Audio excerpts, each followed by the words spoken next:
শুধু আজকে আমরা এমন একজন মনীষীর স্মরণে এখানটা সংগত হয়েছি, যার অনুপস্থিতি আমরা অনুভব করছি।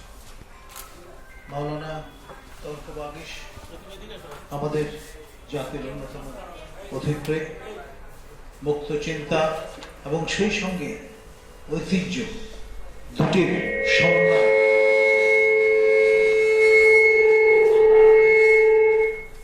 আমরা তার মধ্যে দেখেছি। এবং তিনি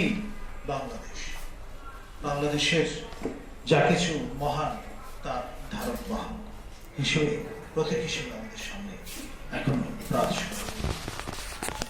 আমাদের শ্রদ্ধেয় সাবেক মাননীয় প্রধান নির্বাচন কমিশনার জাস্টিস রৌফ, তার সঙ্গে আমার পর্যবেক্ষক হিসেবে কাজ করবার সৌভাগ্য হয়েছিল। তিনি দাপুনিয়া মডেলের জনক, যার রেপ্লিকেশন আমরা দেখেছিলাম টঙ্গী মডেল নির্বাচন। আমরা যদি তার এই মডেলটি সারা দেশে রেপ্লিকেট করতে পারতাম, তাহলে নির্বাচনে যেই সমস্যা তা চিরতরে দূরীভূত হতো বলে আমরা ধারণা। তার দ্বারা অনুপ্রাণিত হয়ে আমি সমানুপাতিক প্রতিনিধি ব্যবস্থা দেশে দেশে এই সেরকম একটি গ্রন্থ রচনা করেছি। এবং 1990 দশকে আমি ভয়েস অফ আমেরিকায় ওয়াশিংটন ডিসিতে বসে এটি সাক্ষাৎকার প্রদান করে এই নিরিখে জনসচেতনতা তৈরির প্রক্রিয়া শুরু।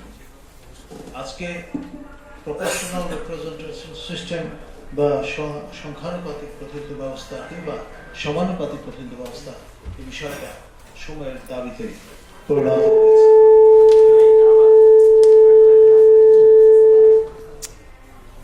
আমরা বর্তমান যে নির্বাচন কমিশনটি গঠিত হয়েছে, তাকে আহ্বান জানাবো যে আপনারা অনতিবিলম্বে পদ্ধতিগত বিষয়গুলো নিয়ে আলোচনা শুরু করুন, আলোচনার ক্ষেত্র প্রস্তুত করে দিন।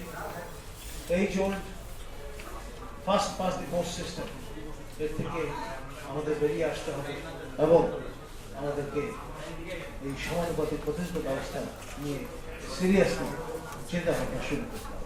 সেই লক্ষ্যে আমাদের থ্রেশহোল্ড নির্ধারণ করতে হবে। এটা 3% হবে না 5% হবে না 10% হবে। যাই হোক, সবকিছুর জন্যই চাই ঐকমত্য, এবং সেটা আজ সময়ের দাবি। ধন্যবাদ।